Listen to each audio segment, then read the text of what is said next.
तो 2 दिन की शांति के बाद ईरान, इजराइल और अमेरिका के बीच का तनाव एकदम से फिर से अपने चरम पर है। चीजें इतनी तेजी से बदल रही हैं कि चलिए इस पूरे मामले को समझते हैं और देखते हैं कि कैसे सिर्फ एक घटना पूरे रीजन को एक बड़ी लड़ाई की तरफ धकेल सकती है। अच्छा, तो सीधे मुद्दे पर आते हैं।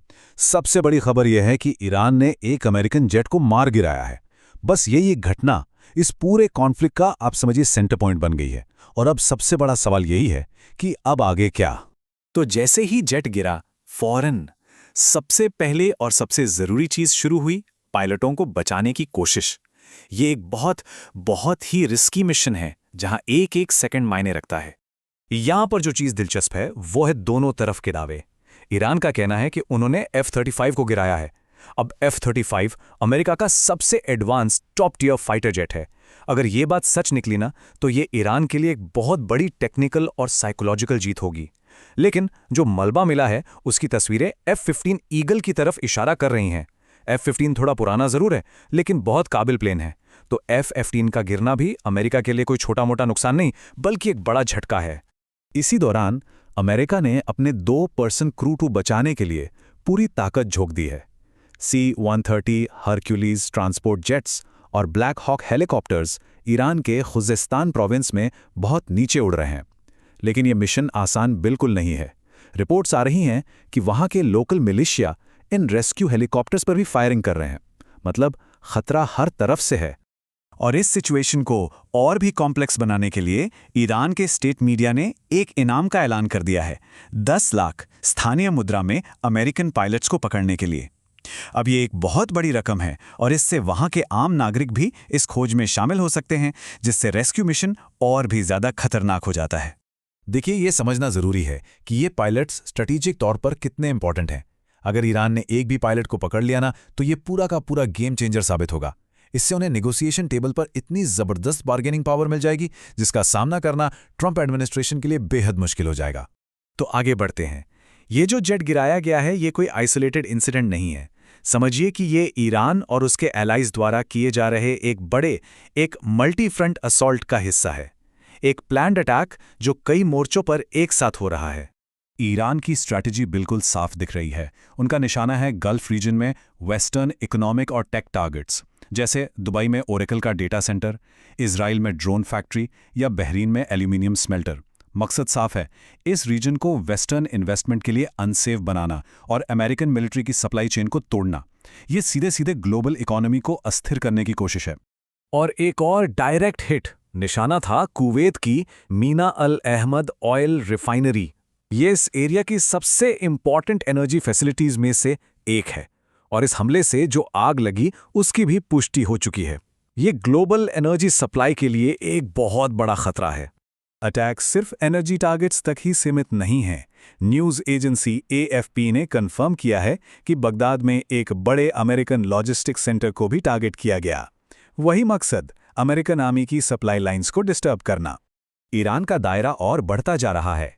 उन्होंने इराक के एडबिल शहर पर भी मिसाइल दागी है, एक ऐसा इलाका जहां काफी सारे अमेरिकन बेसेस और पर्सनल मौजूद हैं। ईरान तो ये दावा कर रहा है कि उन्होंने वहां एक पूरी अमेरिकन आर्मर्ड यूनिट को तबाह कर दिया है।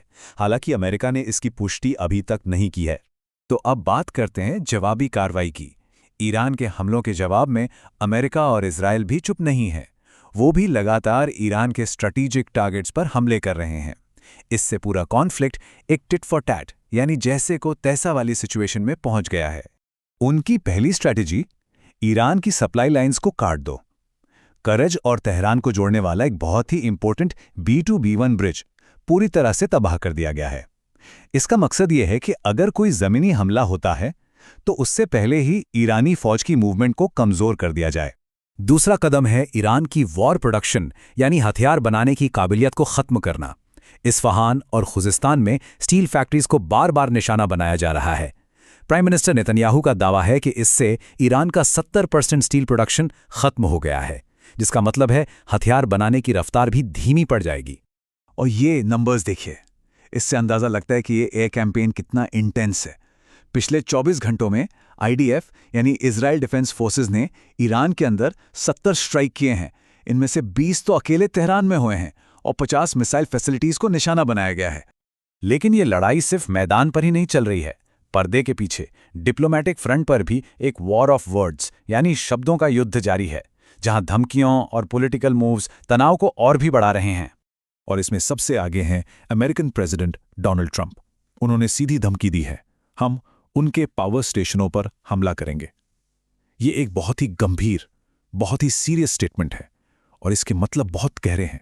तो सवाल ये है कि पावर स्टेशंस को टारगेट करना इतनी बड़ी बात क्यों है?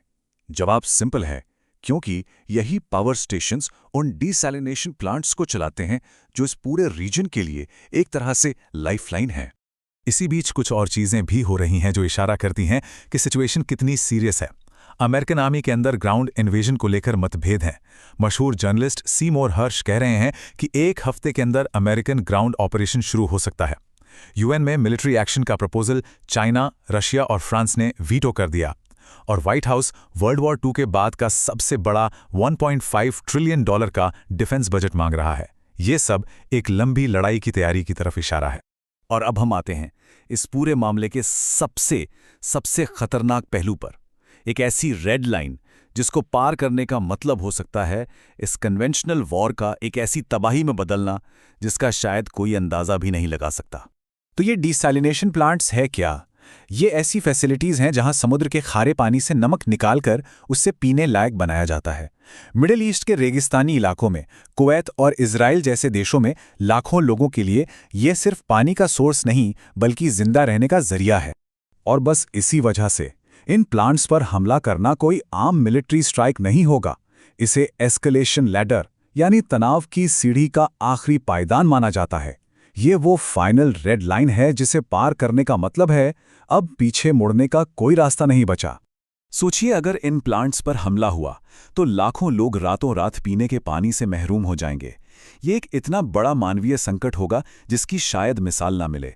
और ज़्यादातर एनालिस्ट मानते हैं कि यही वो पल होगा जो इस रीजनल कॉन्फ्लिक्ट को सीधे न्यूक्लियर वॉर की दहलीज पर लाकर खड़ा कर देगा। क्योंकि जब किसी देश के अस्तित्व पर ही बात आ जाए तो उसके पास खोने के लिए क्या बचता है। तो हम एक ऐसे मोड़ पर खड़े हैं जहां एक अमेरिकन ऑब्सेशन, एक ईरानी जिद और एक इजरायली एजेंडा आपस में टकरा रहे हैं। बर्बादी की इस राह पर सवाल बस एक ही है कि पहले पलक कौन झपकाएगा।